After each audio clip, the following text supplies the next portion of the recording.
Karma by से किसी ने कह दिया, कर्मा रोज जगन्नाथ जी आते हैं। अच्छा, कर्मा बाई के यहाँ रोज सुबह सुबह भीड़ लगती थी लोगों की, क्योंकि जगन्नाथ जी जब आके प्रसाद पाके जाते तो जगन्नाथ जी की महक उसके घर से आती थी, जगन्नाथ जी की तन की माला वहां रह जाती थी, जगन्नाथ जी का कोई वस्त्र छूट जाता था, जगन्नाथ जी जहां बैठते थे तो वहां गोबर के चौका थोड़ा गीला हो जाता था, सब उसका दर्शन करने आते थे। कभी तुलसी पत्र, कभी पुष्पों की माला, सब पड़ी मिलती। तो एक बार एक संत आए, उन्होंने जब दर्शन किया तो बोले, कर्मा बाई हमको बड़ा आनंद आया, हमको अनुभव हुआ कि ठाकुर जी यहाँ आते हैं, पर हमें एक बात पता चली, क्या आप स्नान नहीं करते प्रसाद बनाने से पहले, आप आचार विचार का ध्यान नहीं रखते? कर्मा बाई ने हाथ जोड़े, भगवान बचपन से वही आदत बन गई, ठाकुर जी बड़ी जल्दी में रहते हैं तो सुबह सुबह बस जल्दी जल्दी में प्रसाद सिद्ध करके पवा देते हैं। संत बोले, देखो एक बात तुम्हें बताऊं, क्या? ये तुम्हारे पूर्व जन्म के सत्कर्म हैं, जिसके फलस्वरूप ठाकुर जी तुम्हारे यहाँ प्रसाद पाने आ रहे हैं।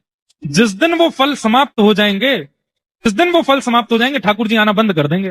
अगर तुम चाहती हो कि ठाकुर जी सदा सदा सर्वदा तुम्हारे यहाँ आते रहें, उसके लिए तुम नियम करना शुरू कर दो। तो कर्मा बाई बोली, मैं सब करूंगी, ठाकुर जी का आना बंद ना हो, आप कृपा करके मुझे बताओ। तो महात्मा ने नियम बताया, सुबह उठते स्नान करो।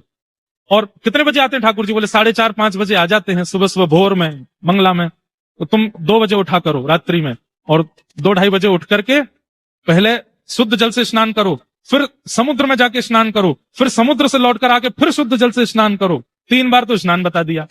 उसके बाद कोरी साड़ी पहनो, अप्रश्न, किसी ने छुई ना हो, वो तो कुआ के जल से धोई गई हो, कुआ का जल निकाल के उससे धो करके सुखा के उसको पहनो, फिर तिलक लगाओ, स्वरूप लगाओ, और उसके बाद में चूल्हा का पूजन करो, जो लकड़ियां उसमें पधराओ उनका पूजन करो, जो पात्र पधराओ उसका पूजन करो, इतनी सामग्री डालो, सब सामग्रियों को प्रणाम कर करके डालो, नाक पे पट्टी बांध करके, सुगंधी नहीं आनी चाहिए। कर्मा बाई सब लिखती गई, बोले जी जी जी, ऐसा ही करूंगी, ऐसा ही करूंगी, ऐसा ही करूंगी।